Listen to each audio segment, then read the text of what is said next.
भूर्भुवः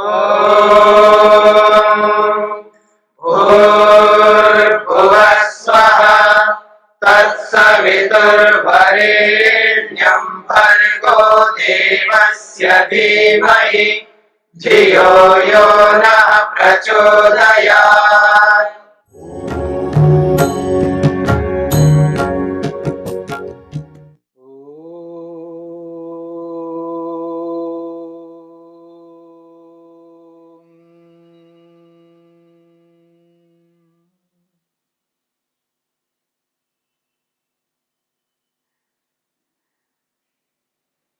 ईश्वर के नाम को लेकर के विचार चल रहा है।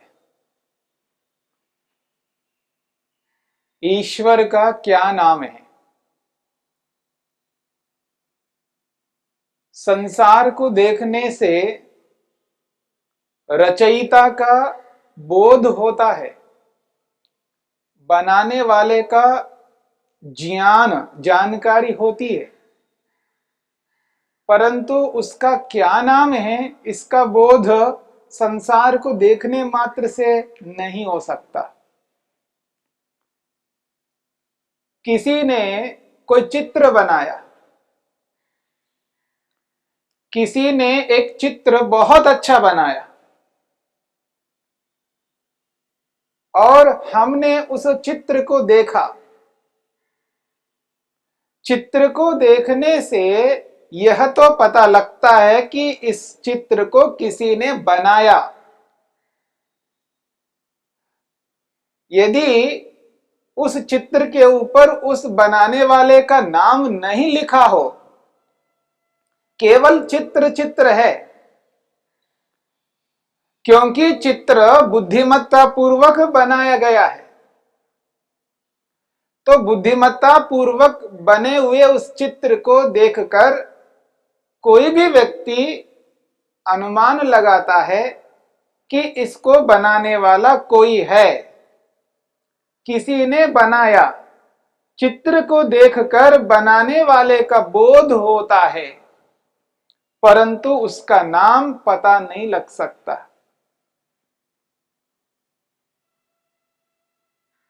ठीक इसी प्रकार इस संपूर्ण ब्रह्मांड को देखने से यह तो बोध होता है, यह जानकारी होती है कि हाँ, इसको किसी ने बनाया।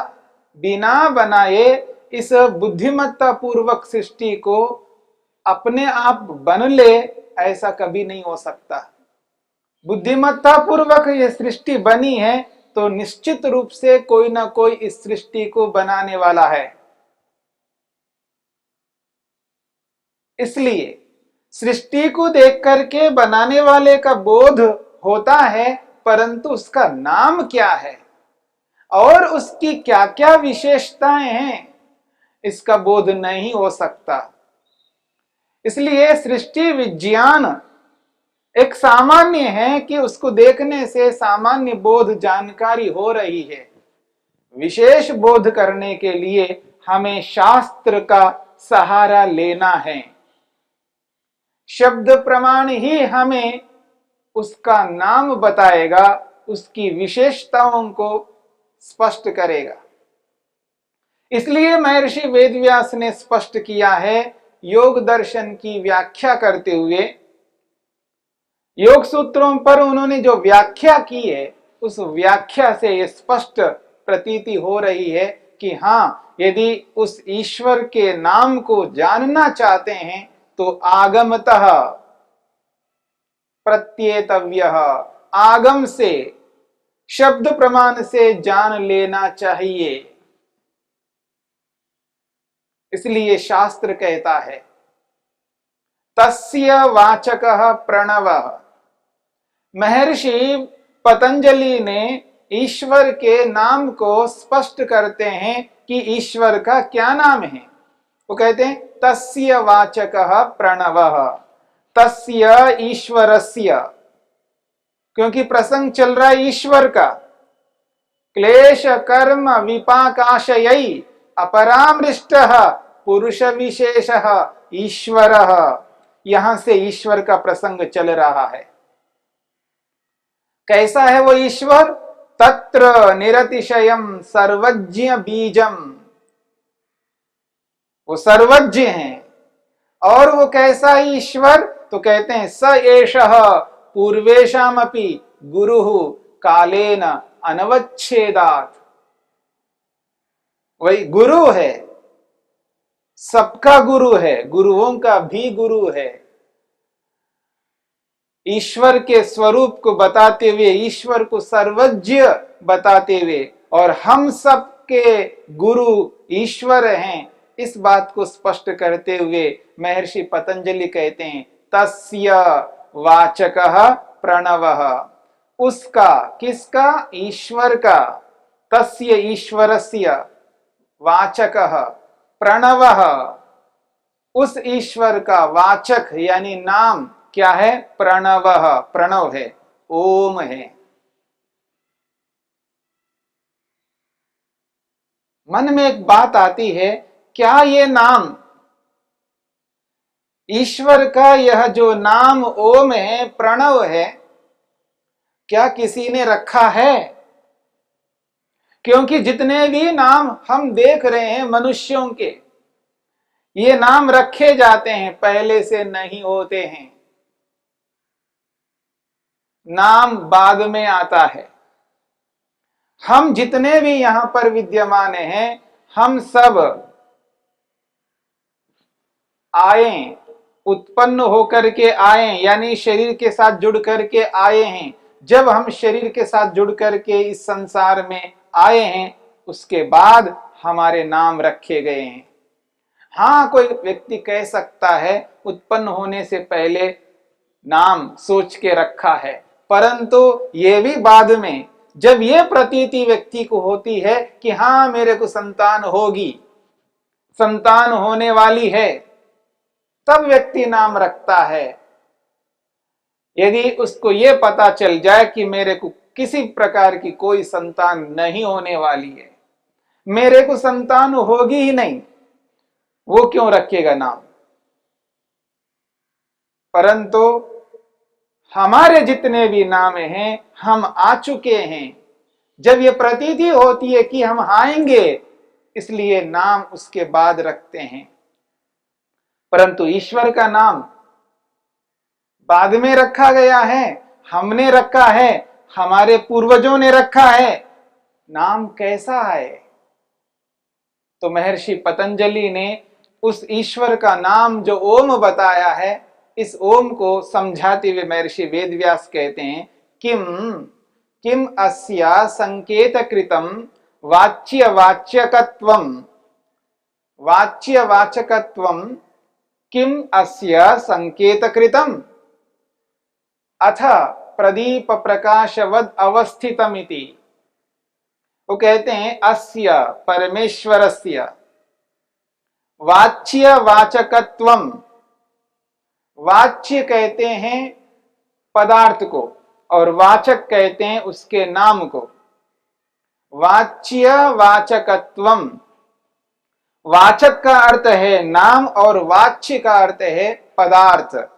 जिस पदार्थ का जो नाम है उसको वाचक शब्द से कहा है, और वो नाम जिस पदार्थ का है उसको वाच्य शब्द से कहा है।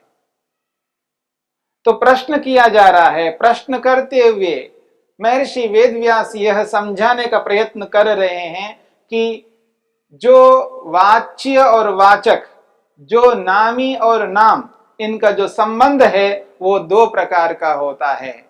इसलिए वो कहते हैं प्रदीप प्रकाशवद अवस्थितम, प्रदीप प्रकाशवत, प्रकाशकवत, प्रदीप प्रकाशवत, दीपक और दीपक से प्रकाशित होने वाले पदार्थ।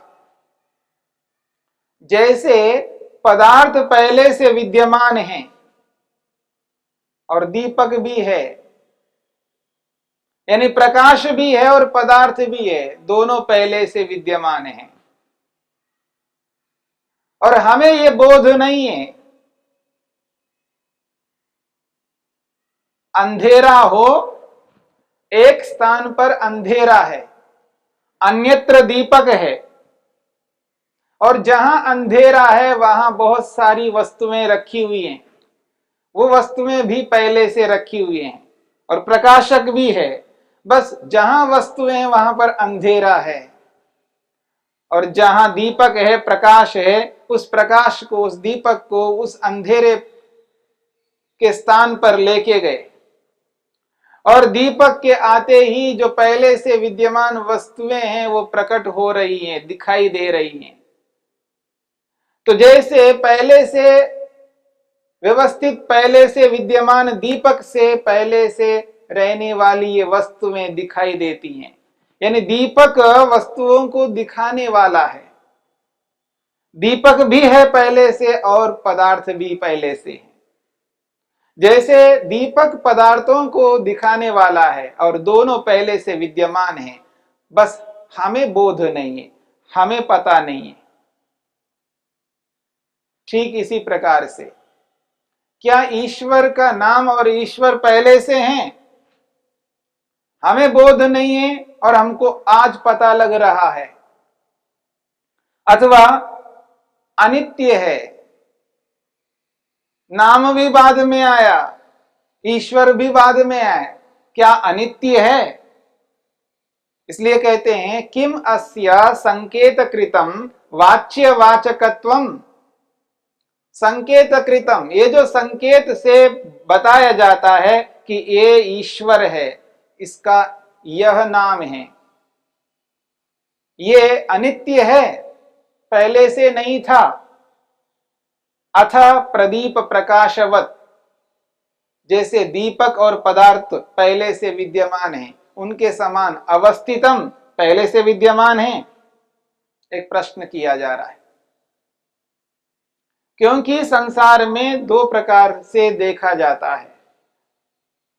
पदार्थ पहले से विद्यमान है, प्रकाश भी पहले से विद्यमान है। पहले से विद्यमान इनको हम जान रहे होते हैं, और ऐसे भी हैं कि मनुष्य नहीं था, अभी पैदा नहीं हुआ है और पैदा हो गया है, और नाम भी अब आया है उसके पैदा होने के बाद में।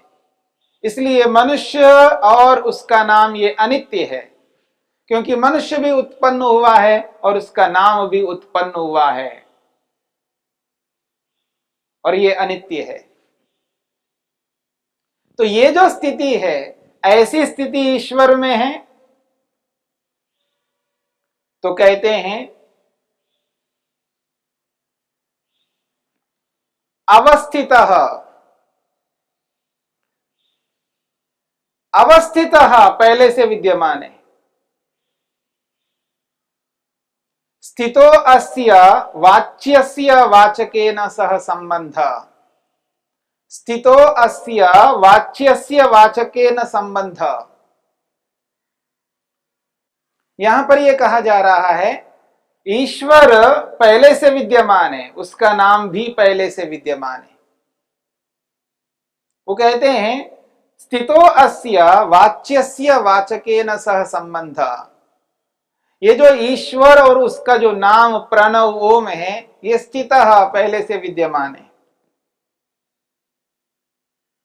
और जो पहले से विद्यमान है बस केवल संकेत से, पुकार से कथन किया जाता है। हमें आज पता चला है इसलिए हम उसका नाम ओम कह रहे हैं। जब तक हमें पता नहीं था, इसका मतलब वो नहीं था ऐसा नहीं है, ये तो पहले से विद्यमान है। जो पहले से विद्यमान है बस केवल आज हमें पता चला है। जब कभी हमको पता चला तब से हम ईश्वर को बोलने लगे, ईश्वर ओम है। ईश्वर भी पहले से विद्यमान है और उसका नाम भी पहले से विद्यमान है, नित्य है। इसलिए महर्षि वेदव्यास कहते हैं यथा अवस्थितः पिता पुत्रयोः संबंध, यथा अवस्थितः पिता पुत्रयोः संबंधः संकेतेन अवद्योत्यते, अयमस्य पिता अयमस्य पुत्रः। महर्षि वेदव्यास ने एक बहुत अच्छा लौकिक उदाहरण दिया है। संसार में जिस व्यवहार को हम करते हैं उसी व्यवहार के माध्यम से एक उदाहरण दिया है। यथा जैसे अवस्थितः पहले से विद्यमान है, पिता पुत्रयोः संबंध, एक पिता है और एक पुत्र है, एक पिता है और एक पुत्र है, ये दोनों पहले से विद्यमान हैं। इन दोनों का आपस में संबंध भी पहले से विद्यमान है। किसके लिए? जो नहीं जानता है उसके लिए। जो नहीं जानता है उस व्यक्ति के लिए पिता भी पहले से विद्यमान है, उसका पुत्र भी पहले से विद्यमान है। जिस घर में पिता भी रहता हो पुत्र भी रहता हो और ये पहले से विद्यमान है, लेकिन दूसरे को ये पता नहीं है, ये बोध नहीं है, और वह व्यक्ति उनके घर पे गया या कहीं पर भी पिता और पुत्र दोनों दिखाई दिए, उसे ये पता नहीं है कि ये पिता है और ये पुत्र है। अयमस्य पिता अयमस्य पुत्रः, यह इसका पिता है और यह इसका पुत्र है, ये उसको पहले से पता नहीं है। और किसी ने कहा है देखो जी यह व्यक्ति है, ये इनका पिता है और ये जो है इनके पुत्र है, उसको बाद में पता लग रहा है। पता लगने से पहले वो विद्यमान है, पिता के रूप में और पुत्र के रूप में, दोनों का परस्पर संबंध है। जैसे लोक में पहले से विद्यमान दो पदार्थों के विषय में हम बाद में जान रहे हैं, हमें बोध नहीं है कि पिता कौन है पुत्र कौन है। पिता पहले से ही पिता के रूप में विद्यमान है और पुत्र पुत्र के रूप में पहले से विद्यमान है। हमें ये जानकारी नहीं है कि ये पुत्र है और ये पिता है। ठीक इसी प्रकार से ईश्वर के संबंध में कहा जा रहा है कि ईश्वर पहले से विद्यमान है और ओम भी पहले से विद्यमान है। हमें ये बोध नहीं है, ये जो ओम है, ये जो प्रणव है, ये ईश्वर का वाचक है, और ये जो ईश्वर रूपी वाच्य है, इसका जो वाचक है ये ओम है, ये हमें बोध नहीं है, हमें पता नहीं है। आज भी इस संसार में कितने ऐसे लोग होंगे जिनको ये बोध नहीं है कि ईश्वर का क्या नाम है। इसलिए इस बात को समझने का प्रयत्न करना है। सृष्टिकर्ता का नाम क्या है, इस बात को समझने के लिए प्रमाण चाहिए, शब्द प्रमाण चाहिए, क्योंकि हमें प्रत्यक्ष नहीं है। ईश्वर प्रत्यक्ष होता हम स्वयं उससे पूछ सकते कि ये ईश्वर ये बताइए आपका क्या नाम है, पर ईश्वर हमारे लिए आज प्रत्यक्ष नहीं है। इसलिए कहा जा रहा है ऐसे ईश्वर का, जिस ईश्वर को हम पहले से नहीं जानते, आज पता लगा तो हमको बोध हो गया है, ईश्वर का नाम ओम है।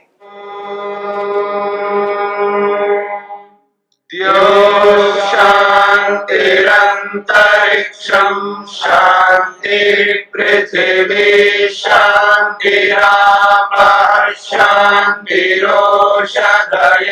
शांतिः वनस्पतयः शांतिर्विश्वे देवाः शांतिर्ब्रह्म शांति सर्वं शांति शांतिरेव शांति क्षमा शांतिरेधि।